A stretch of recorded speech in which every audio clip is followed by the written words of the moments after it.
Welcome to Soul Talk, a podcast founded and created by Monica Ramirez, the Warrior of Love. Soul Talk was created in 2020 when a pandemic hit and we were in lockdown. She wanted to have exciting conversations with open-minded people so they could understand different aspects of herself and she could help others in the same way. She interviews healers, coaches, therapists, psychics, readers, channelers, mediums, intellectuals, poets, artists, and more.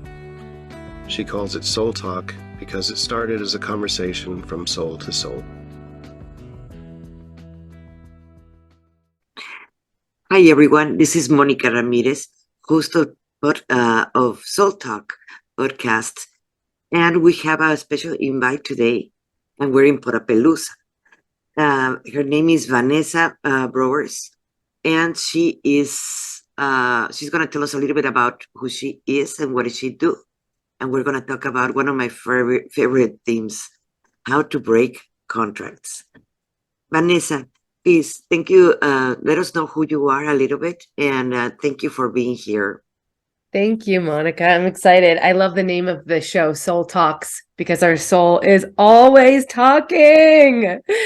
And our job is to learn and refine the discernment of how we listen. So I call myself a spiritual samurai and a soul guide for really deep, driven, ambitious entrepreneurs. And the work that we do, that I do with them, is to help them reclaim their power fully so that they can wake up to the full truth of who they are, reclaim their power, and do what they came here to do in a way that's deeply soul aligned. I love that. It's very similar what I do. And that's why I'm going to love this conversation. I always, when I work with my clients breaking contracts, but each one of us, I have find there are thousands of methods that you can break a contract. But first, we should start, what is a contract for our viewers? I think the best, well, at least the way that I'm most tuned into in this moment in time, and that could change later, about the places that we have contracts, which are essentially agreements that we make at a soul level, unconsciously, actually sometimes consciously, but mostly unconsciously, with another family member, soulmate, person in our life, past or present, that basically says, I won't, on some level, have more than you, be more than you, or experience more than you. It's a way we lock ourselves in step to create some false sense of love, safety, or belonging. Yes. Would you add anything to that? Yes, I will. There's also, you create contracts when you're hating someone, like, oh, I would never do something like that. I will never have love. I will always be alone, or things like that. And we say it out loud. Yes. Oh yeah, the verbal language of contracts. The place that I love to look at for contracts the most, both in my life and with my clients, because it's so subtle, is where we compromise, tolerate, and settle, because it can really feel in these places like we're not making a contract, that we're just experiencing the way it is. And so an example of this would be, I have a 3-year-old daughter. And so one of the places that I've been most diligent in kind of like unearthing the contract is around this thing where it feels like I can either blow up my business or be a good mom. So the compromise, or the places, are where we feel either or, where we really feel pulled in two directions that don't feel like they can coexist. Yes. Those are, or many of our programmings that they go deep inside of in our society are the ones that limit us and make us create contracts. Like you can hear many times, you can have it all. I know. That's a big lie. When I tell people you can have it all, like, you're crazy. No, I'm not crazy. You can't have it all. In reality, it is you accept the programming that it is a contract, correct? Mm-hmm. Mm-hmm. Mm-hmm. How do you work with your clients with this? It's a combination of desire, awareness, and liberation, because I firmly, firmly, firmly believe that your desire to have it all is given to you by God, or whatever you call God. Mm-hmm. And it's meant to pull you forward so you can see the places that you have contracts or compromises, and the process to expand beyond that is actually soul level liberation. And so for me, with my clients, it starts with desire, which, at least for the people that I work with, can be one of the most dangerous places to actually navigate with truth.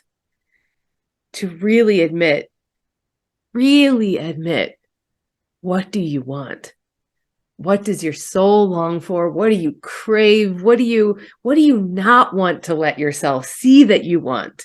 Because the minute we enter into the space of real desire, it's a deeply vulnerable place.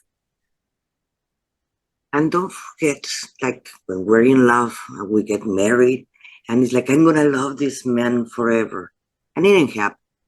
You get to the divorce and so forth, and each part goes in the side, and they're having hard time, both of them, to actually start getting a new relationship because you're still attached to the old contract that you did that I'm gonna love you forever.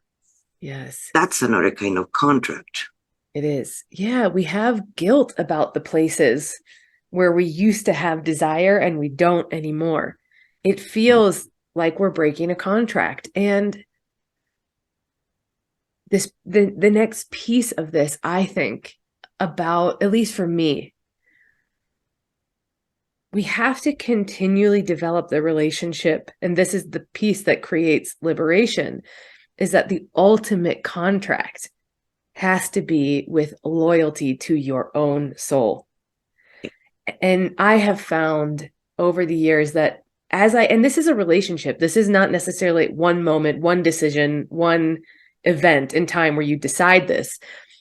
It's a new committed relationship. It's a deeper experience where, when you have this relationship, that my ultimate contract is in loyalty to my soul, it becomes safer to break the other contracts, because the reality is that we do make contracts unconsciously. We come into this life with them, and it's kind of our soul's job to break them when that's the correct thing to do. And I mean correct energetically at a soul level, not right or wrong morally. And many times comes from past lives. Yes. That's why we're born in the same families for those Yes. contracts. Can I tell you a story about a past life contract? Yes, please. So it was really fascinating. This is a whole other story, but I was working with a shaman for the duration of my pregnancy. I actually met him just before I got pregnant, and then discovered I was pregnant. And it catalyzed the deepest work I'd ever done, because I talk about this in my book. Pregnancy was a deeply unwanted experience for me and has turned out to be the greatest thing ever. But in the exploration that we were doing in these deep, deep healings, I kept bumping up against this. I had this visceral repulsion to the word wealth. My being in this life was really driven to create success and monetary wealth, but my soul was deeply rejecting it. And one of the explorations, one of the things I discovered in working with the shaman, is that I had a past life. And as he described it, I was basically Donald Trump on steroids. And I was just ruthless and indiscriminate in who I hurt, put into levels of indentured servitude, and created extreme amounts of wealth. And I was so disgusted by myself in that life that I made a soul contract with myself to never, ever be wealthy again. And until I discovered this, it was so deep. It was fascinating. I really felt this serious opposition It was one of the most interesting things I ever discovered about myself. And do you work with them consciously or subconsciously? How do you work with your clients with it? It's a combination of both. I used to work mainly in the subconscious arena. So we would do soul regressions. I would take them through essentially, I mean, your listeners probably understand what this means, but I would essentially take them into guided visualizations to work with the energetics and find out what these contracts were. And it's highly effective. I use this when my clients just absolutely cannot get themselves into action on something. But I've more recently actually started to bring in a different approach to this, which is essentially creating hyper awareness around the ways that our subconscious, the part of our being who's keeping tabs on the contracts, the specific ways that they show up to sabotage your action. And what I found is that actually just really getting my clients clear on what is the aligned action for your soul, mm-hmm. and holding them to that with a more loving ferocity, just not letting them back out of the action. An example would be one of my clients had this contract around basically, I'll tolerate any form of chaos, abuse, mistreatment to protect my sense of safety and not rock the boat in the environment. And so she kept bringing in these clients that were just toxic, chaotic messes. And so I supported her, and it took about 6 months actually to fire this client and leave, but it was distinctly breaking this contract. And so I didn't actually end up doing that much deep healing work with her, because what felt more correct for this particular client was just to get her to take the action to break the contract. And my job was to help her feel safe enough and supported enough, both in our container and in her own nervous system, to do it. And once she did it, oh my gosh, the healing that instantaneously took place for her was probably tenfold what we could have created in one of the healing meditations. So it really, for me, is a combination of both. That is so good, because yes, the contract can limit it and not achieving what you really want. The people are not conscious when they speak, usually. So this is very important, and I believe I wish more people, actually more healers or coaches, actually work with in this level, because we all have contracts and we all have our blind spots too. Blind spots are a fascinating place to look, because you don't even know to look that they're there. But when you see them, yeah, wow, definitely. I actually just recently discovered that one of my blind spots, one of my contracts, is around beauty and sex. That I and it's still very new, but I realized that I have this contract that I made somewhere, I'm not even sure yet, around limiting the amount of expression of beauty and sexuality that I will bring into the world. And so I know this is my next edge, that I am like, oh, I know what this is going to be like. It's going to be deeply uncomfortable, but I'm here for it. But it's really wild, because, if you had said to me even 6 months ago, something or even around suggesting that beauty and sexuality was a thing for me, I would have just dismissed it as so irrelevant. And so I think that this is another really interesting place to look for where you have contracts, is where you a little suspiciously quickly say, oh yeah, that's not relevant to me. Just you wave it off. A lot of times that's a little flag. Yes, wherever it makes us irritate us, our ego is the one that teaches where is our blind spot, right? And if we actually put attention to it, it is telling us exactly where is the contract. But the people are not self-aware. That's what my talk is going to be about. The majority of the people were not self-aware, exactly where our ego is trying to communicate with us. And I wonder what your take on this is, that I find that one of the reasons why we lack self-awareness around the way that our ego shows up is because we have this spiritual conditioning, even, that the ego is a bad thing.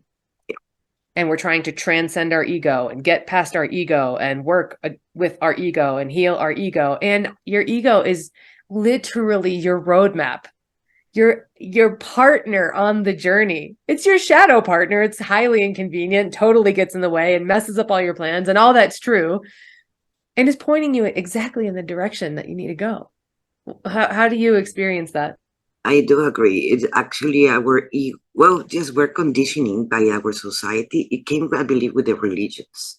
Because if the people start believing in themselves enough, then we're not going to need religions at all. Yes. Because we're going to know exactly who we are and where we come from.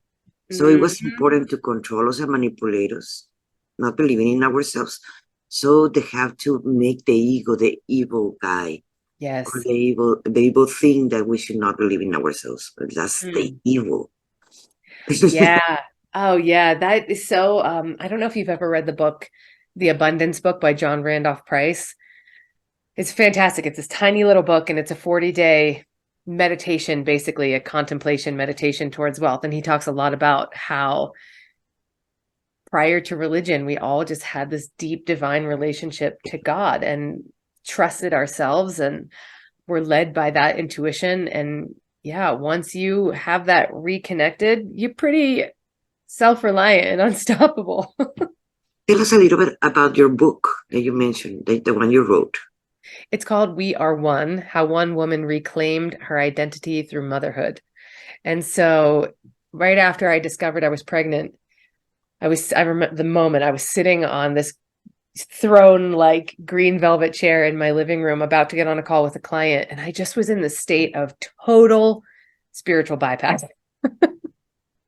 I was in my gut just feeling panic and dread and fear and shame and desperation.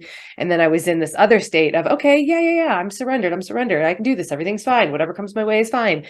But I was not letting myself actually honor the deep truth that I was freaking devastated. And I was sad about that and confused about that and felt all the shame about that. And so a few nights later, I was writing a message to this mastermind group that I was in, and I was explaining that I just knew on a soul level, way tiny whisper knowing, this is right. This is right. And so the book was basically my journey to bring the soul and the ego together through motherhood. And for me, motherhood has been just the most sacred initiation into all the trauma I never wanted to look at, into all the places that I had made contracts and compromises. And I was floored as a woman who really did not have motherhood on the radar.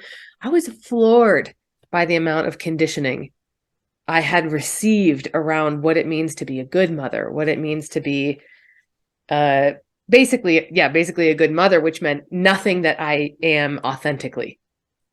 And so the book was the first year. It was basically it's like a mix between a memoir, short stories, and spiritual teaching around how to use any adversity, in my particular case, motherhood, to become more of who you are, reclaim the power and the truth of who you are, by being willing to go into the places that most of us do this with. That it is so nice. Please send me your the link of your book so like that we can put it in the description. You can find Vanessa. We're going to be putting in there all her information so you can contact her. And if you want to get a soul retrieval or contract cutting course with Vanessa, it is going to be in the description so you can get a hold on her. Yeah. And also it's going to be her book. Thank you. Thank you so much for being in Soul Talk, Vanessa. I really appreciate it. And thank you for all of our viewers. And we will continue in Podapalooza. Thank you so much.